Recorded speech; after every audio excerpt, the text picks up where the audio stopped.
जब तुम अपने ब्राउजर पे लिखते हो google.com और एंटर प्रेस करते हैं साथ ही थोड़ी देर के लिए लोड होता है, वो लोडिंग स्क्रीन पूरा का पूरा सिस्टम ट्रिगर करती है अंडरग्राउंड, और 90% डेवलपर्स को उसके बारे में पता ही नहीं है। बट तुम वो डेवलपर नहीं रहोगे ये वीडियो देखने के बाद, because this is episode 4 of backend system design. वो सिस्टम होता है डीएनएस, डोमेन नेमिंग सिस्टम। अब डीएनएस होता क्या है? डीएनएस आपकी फोन बुक की तरह होता है। आपके मोबाइल में आपके फ्रेंड्स के नंबर होंगे, हंड्रेड्स ऑफ नंबर्स होंगे, लेकिन आपको वो सारे याद तो नहीं है। आपको कोई भी नंबर चाहिए होता है तो आप डायरेक्ट अपने फ्रेंड का नाम लिखते हैं फोन बुक में।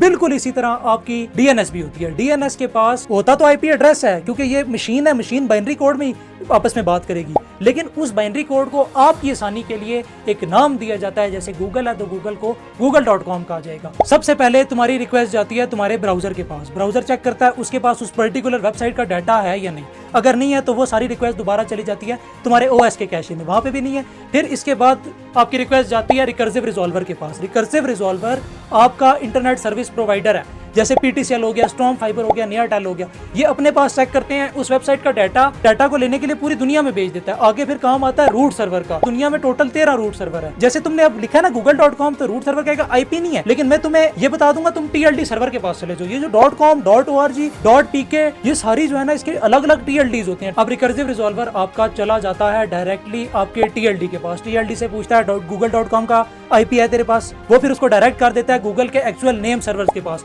एक्चुअल नेम सर्वर पे जब रिक्वेस्ट जाती है आपके रिकर्सिव रिजॉल्वर की, तो गूगल कहता है ये लो आईपी। ये आईपी वापस ट्रैवल करती है from TLD to your recursive resolver और फिर आपके ब्राउजर पे, और फ्रॉम बैकवर्ड आते आते ये आपके ब्राउजर पे उस आईपी को लेके जाती है, आपके ब्राउजर को कनेक्ट करवाती है उस पर्टिकुलर आईपी के साथ, and then you see google.com। और ये सारा काम चंद मिली सेकेंड्स के अंदर होता है। कितना बड़ा सिस्टम है यार, और इतना जल्दी हो जाता है।